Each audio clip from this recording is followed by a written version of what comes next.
Selamat datang di mata kuliah IT for Digital Business.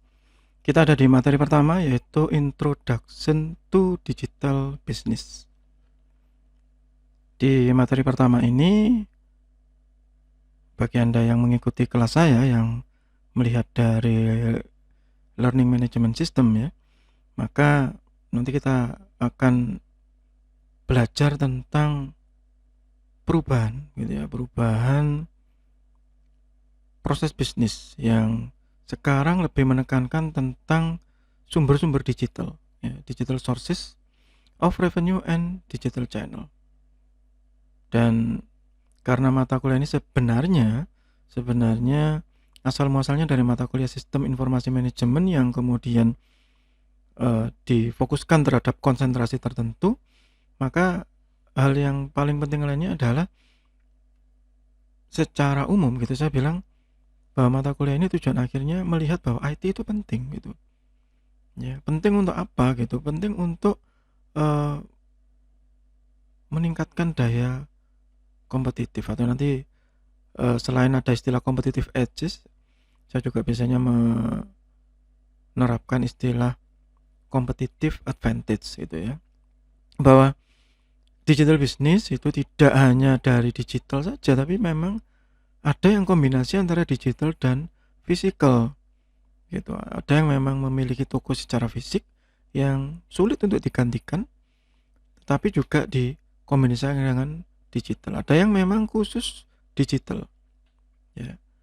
Dan yang paling penting bahwa nanti kalau kita melakukan digitalisasi, kita melakukan digital transformation gitu ya, nanti di bab berikutnya ada, itu kita seharusnya mendapatkan efisiensi, gain efisiensi. Efisiensi dalam bidang apa? Efisiensi tidak hanya dalam bidang biaya ya, cost atau biaya, tetapi bisa juga dari sisi waktu ya. Bisa jadi dari sisi waktu, bisa jadi dari sisi sumber daya manusia ya, atau sumber daya yang lain ya. Tapi yang biasanya orang-orang akan menghubungkan dengan biaya atau cost gitu-gitu. Itu yang nanti kita tanyakan pertama kali. Dan juga eliminate redundancy. Jadi kalau bisa tidak ada proses-proses yang double gitu ya.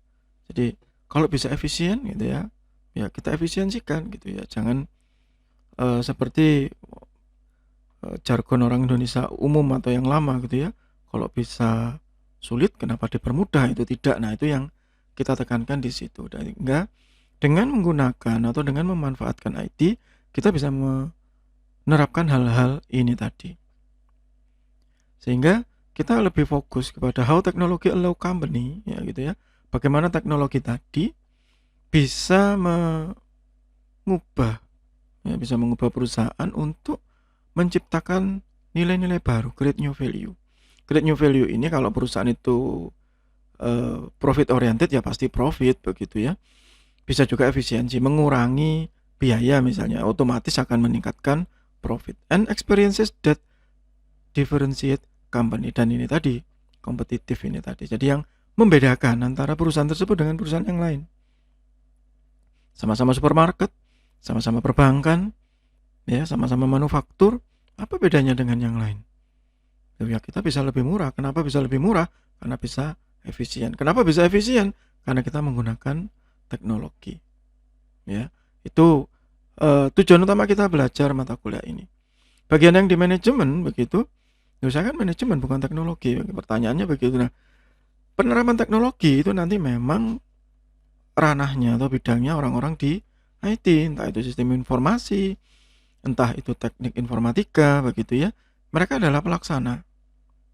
Ya. Tetapi yang mengatur tetap orang manajemen. Nah, itu kenapa kita harus belajar ini. Bagian yang di program studi manajemen. Bagian yang mengikuti kelas saya, nanti kita akan lebih banyak belajar mengenai best practice and case study di kuis-kuis saya. Kemudian untuk UAS ya, dan kuis besarnya nanti kita akan membuat book chapter ya. Nanti akan saya jelaskan di kelas. Kemudian kita akan lebih banyak belajar tentang digital aspek.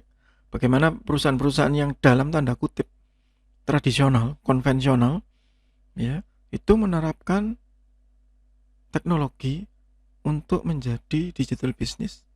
Ya, dan yang harus diingat bahwa tidak berarti bahwa digital business itu memang benar-benar semuanya digital, nggak ada fisikalnya, tidak ada. Karena itu tidak bisa dihindari, ya, tetapi cara memanfaatkannya itu yang kita fokuskan. Nah, di dalamnya nanti kita belajar beberapa hal. Di awal-awal nanti kita akan belajar tentang change management dan business process reengineering, ini satu paket. Jadi bahwa pada saat penerapan teknologi, entah itu baru atau itu memperbaiki, ya, maka semua nanti akan menerapkan perubahan. Nah, perubahan ini yang sulit. Kalau yang orang IT sih nggak peduli gitu ya. Pokoknya saya sudah membuat, ya ayo dipakai gitu. Nah, tapi untuk membuat, menggunakan atau memakai tadi, maka Anda yang di manajemen juga harus menerapkan change management. Nah, kemudian bekerja sama dengan orang IT untuk membuat bisnis proses reengineering atau merubah proses bisnis yang sudah ada menjadi lebih efisien. Nanti kita akan belajar lebih lanjut tentang ini di bab berikutnya. Kemudian untuk yang di digitalnya sendiri, kita akan meninjau dari sisi yang non IT gitu ya. Jadi saya menjelaskannya dari sisi dalam tanda kutip awam, jadi bukan dari yang technical, bukan. Ya, tentang e-commerce, tentang e-banking, dan lanjutannya e-commerce dan juga e-banking yaitu payment gateway. Ya, gampangannya payment gateway ini sifatnya seperti bank tapi bukan bank. Nah, begitu yang sekarang sedang trending ya, kalau nggak hanya di Indonesia tapi juga di luar negeri. Gitu. Nah, apa itu digital business? Digital business ini kita menggunakan teknologi. Nah, ini tadi sudah ya. Jadi kita create new value. Nah, ada tambahannya customer experiences.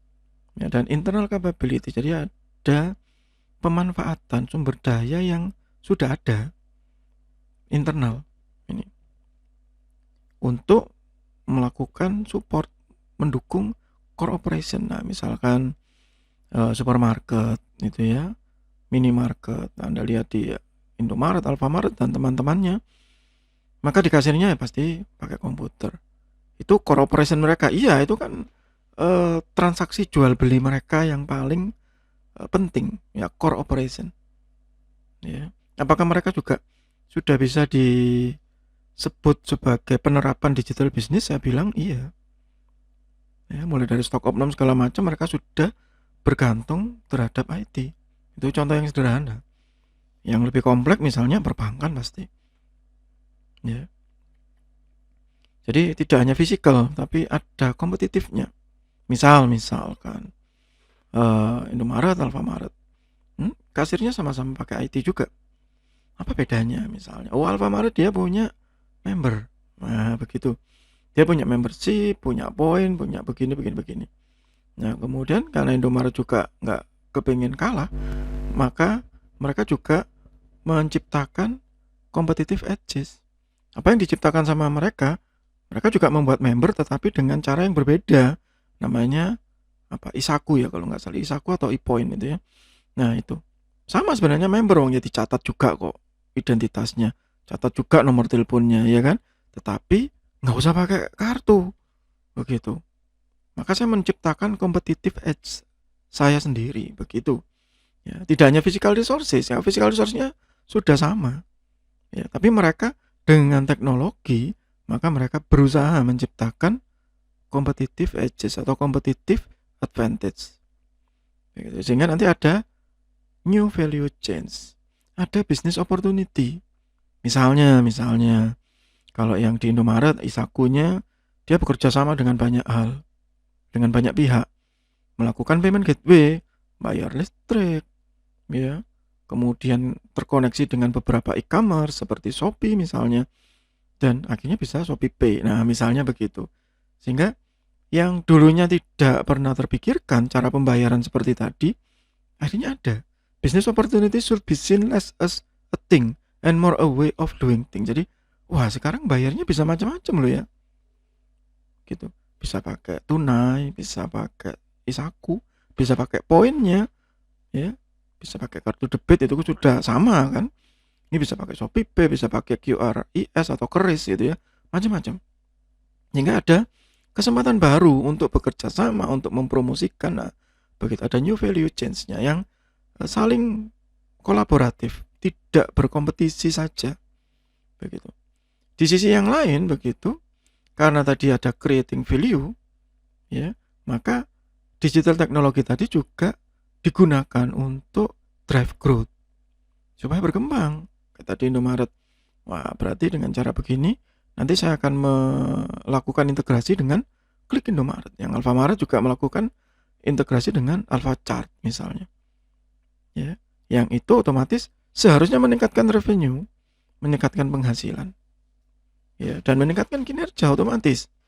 Lagi misalnya pada saat video ini dibuat masih masa pandemi ya, misal begitu ada orang isolasi mandiri, isoman gitu, kemudian pesan, kan nggak bisa dia keluar, nah dia bisa pesan dari situ, ya, bisa pesan dari situ, itu kan revenue. Atau orang yang memang sedang malas keluar itu ya, dia bisa pesan dari situ, itu kan meningkatkan kesempatan baru, new value ya, yang dulu mungkin tidak bisa untuk mengirim-ngirim seperti itu. Sekarang dengan mudah, bahkan dengan jejaringnya begitu, misalnya seperti Alfachart, Indomaret ya, Klik Indomaret, kita kalau pesan gitu di satu tempat, yang biasanya saya lakukan gitu ya, pesan di satu tempat yang jauh itu bisa tanpa harus mengetahui lokasi fisik mereka. Yang kalau dulu kita harus nyari dulu di sini yang dekat, yang paling dekat apa ya, Indomaret atau Alfamart. Nggak usah, kita tinggal buka di aplikasi itu, kita dipilihkan sendiri yang terdekat, yang dulu tidak mungkin ya, sekarang mungkin. Nah, bisa jadi itu menggunakan teknologi yang lama ya, seperti tadi Isaku, Alfa Member ya, itu kan sebenarnya mereka mesin kasirnya, komputernya tetap ya, tetapi karena diintegrasikan, digabungkan, mereka bisa gather data dan provide a better customer experience ya, dapat poin gitu kan. Alfa Member dapat poin, di Indomaret juga ada e-point yang akhirnya customer merasa dihargai. Wah, saya dapat poin nih, kalau poinnya sudah banyak bisa ditukar sesuatu. Nah gitu ya, di satu sisi untuk melakukan promosi bisa cut cost nantinya. Kenapa? Karena sudah memegang semua data-datanya, nomor teleponnya segala macam. Embrace the concept of digital transformation. Nanti kita akan membahas lebih lanjut ya tentang ini. Tapi yang paling penting nanti bahwa di dalam digital transformation kita ada beberapa hal yang dilakukan. Misalnya organizational restructuring. Nanti ini juga akan dibahas di bab mengenai BPR ya, Business Process Reengineering. Sehingga nanti ada peran-peran baru. Begitu. Ada peran-peran baru yang dulu mungkin tidak terpikirkan, sekarang ada gitu. Ya. Sehingga nanti IT itu tidak hanya sekedar untuk operasional rutin misalnya seperti kasir tadi, tetapi juga ada greater input. Nah, misalnya dari Klik Indomaret atau dari Isaku kan sudah berhasil mengumpulkan data-data customer.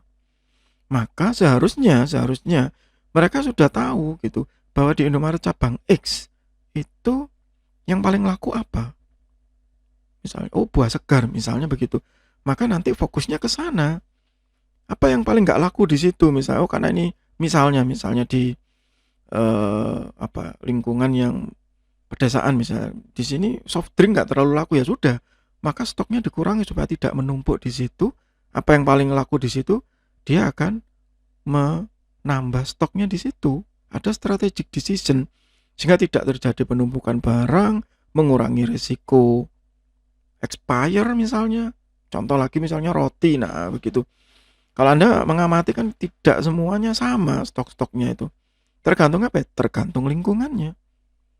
Dapat dari mana? Dapat dari data. Datanya dari mana? Dari IT. Apalagi dia nanti bisa mengumpulkan data customer, maka ini akan jadi sesuatu yang sangat vital ya.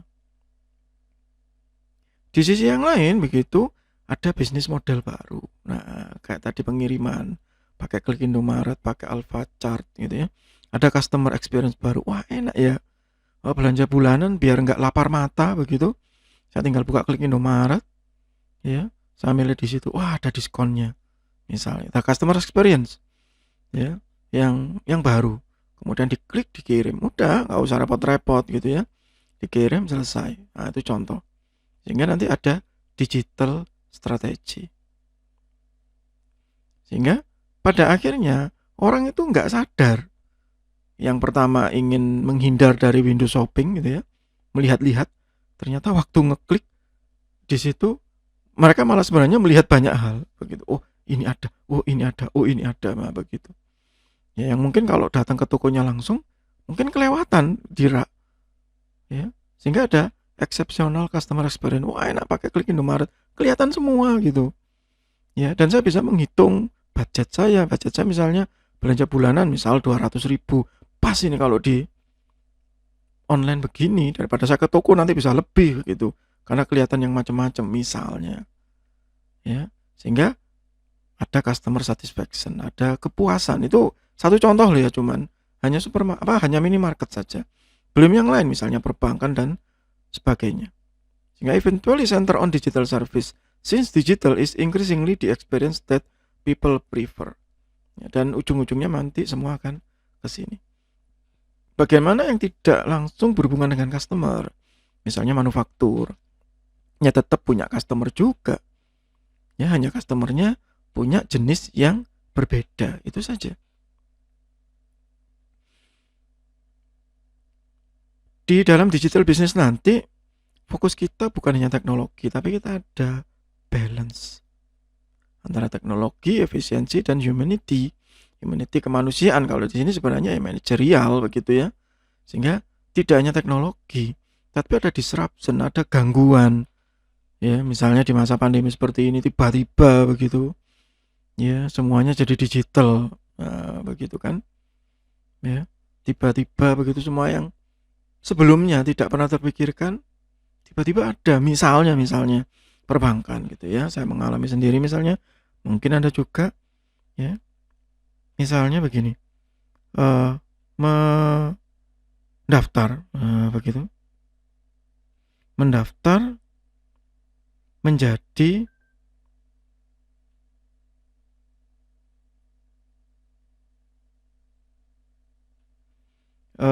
nasabah baru. Yang dulu kita harus repot datang ke kantor cabang, ngisi formulir, wah nggak karu-karuan ya, bisa 3 lembar 4 lembar. Sekarang online, selfie, KTP segala macam cukup ya. Bahkan beberapa bank sudah menerapkan bahwa mereka bisa tanpa kartu ATM, ya kan?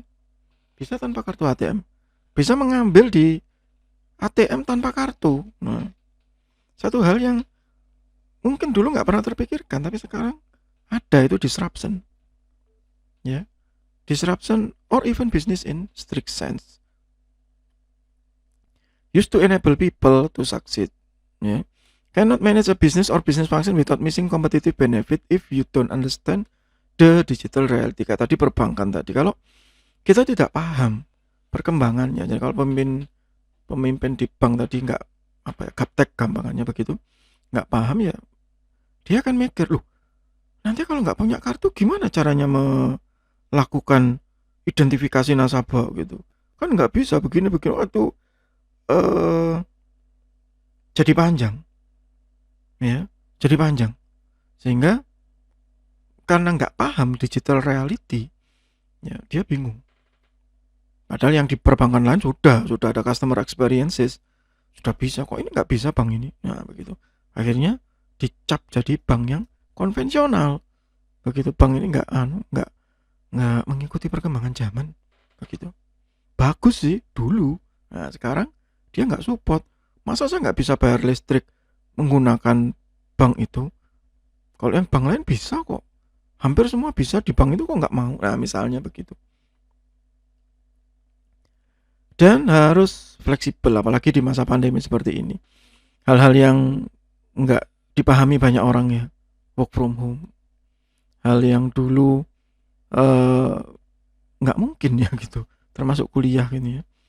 Yang saya waktu tahun berapa ya, 2017, 2018 kalau di kelas, saya sering menyebut ya ke teman-teman bahwa coba gitu ya kalau kita bisa campur aduk antara online dengan eh, offline ya.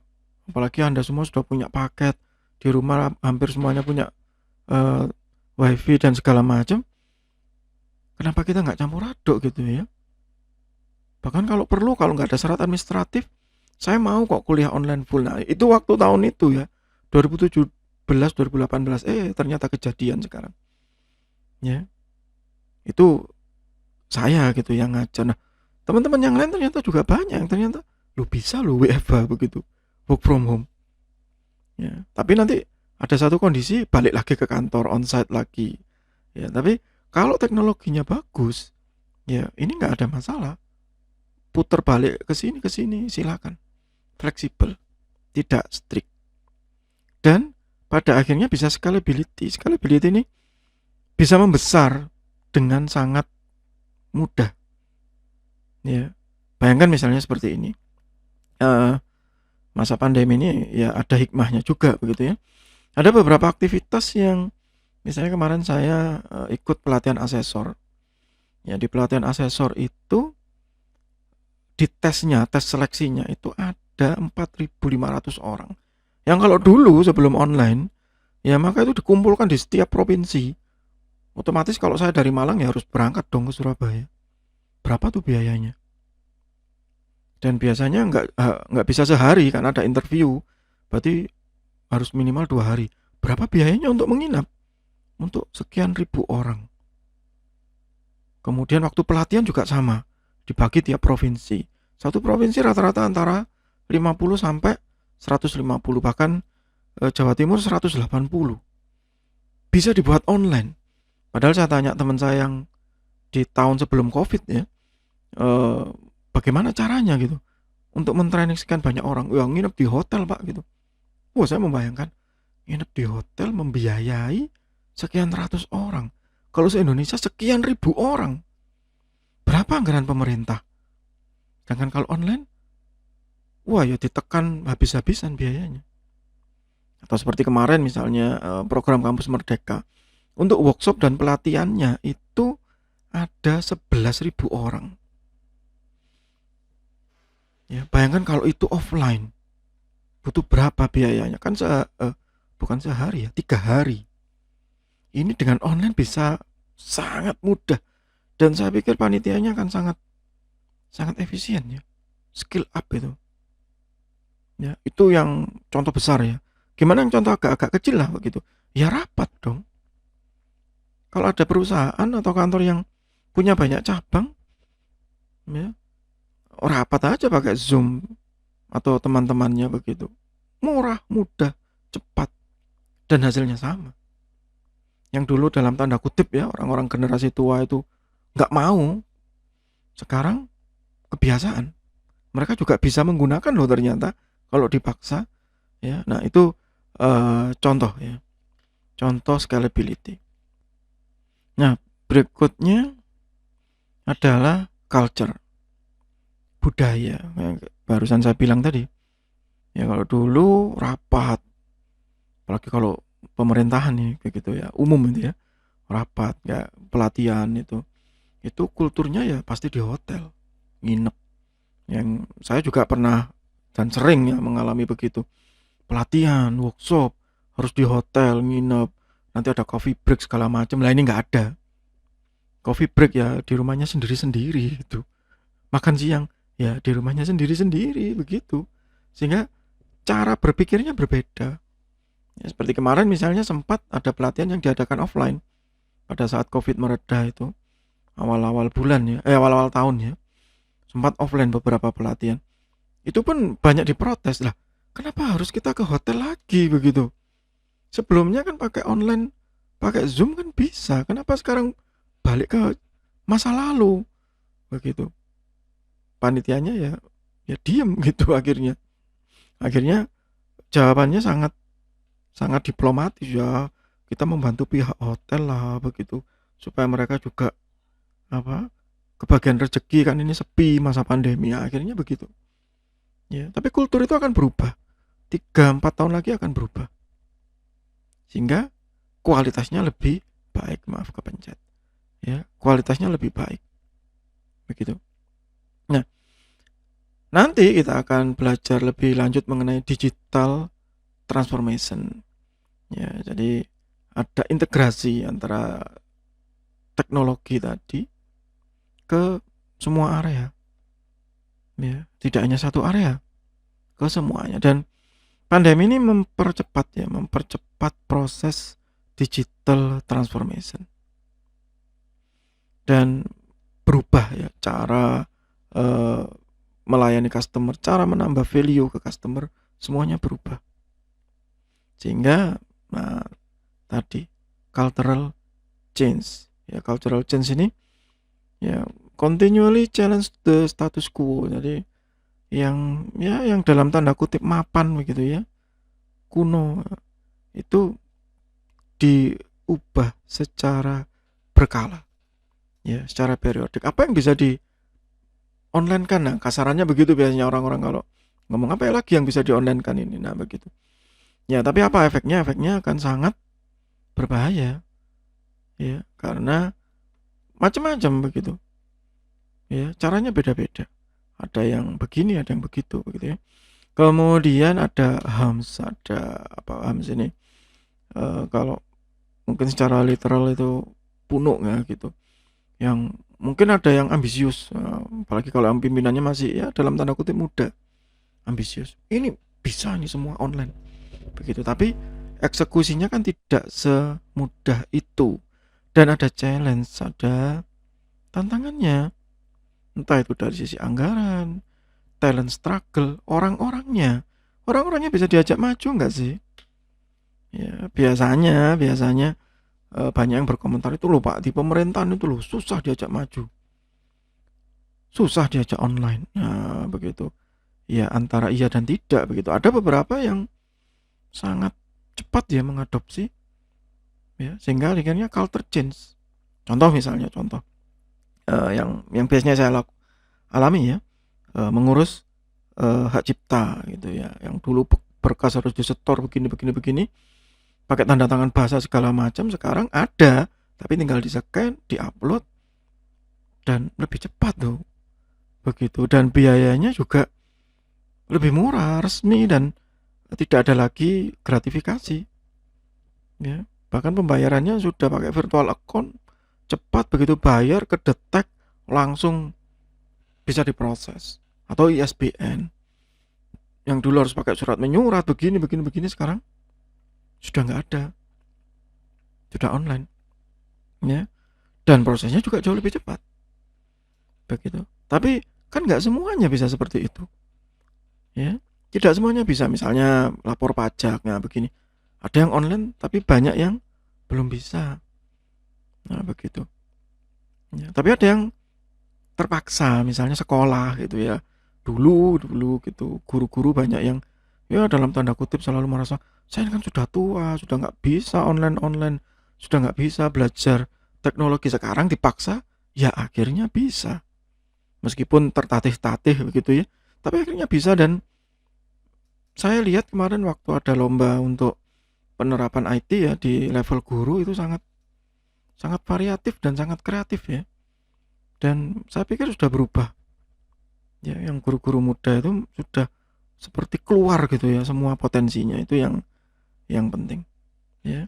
Itu pengenalan kita tentang digital business ya. Jadi nanti di berikutnya kita akan membahas change management, kemudian IT strategic ya, kemudian ada IT as competitive advantage ya, bahwa tujuan utamanya bahwa dengan IT kita bisa melakukan digital business, kita bisa melakukan digital transformation ya, dan tidak mengesampingkan unsur human-nya tadi ya.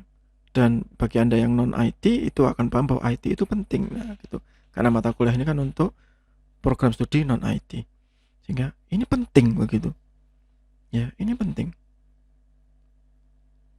ya, bukan lagi sekedar aksesori, tapi ini adalah tulang punggung, ini adalah backbone dari proses bisnis. Demikian untuk materi pertama dari mata kuliah IT for Digital Business. Semoga bermanfaat. Tetap sehat, tetap semangat.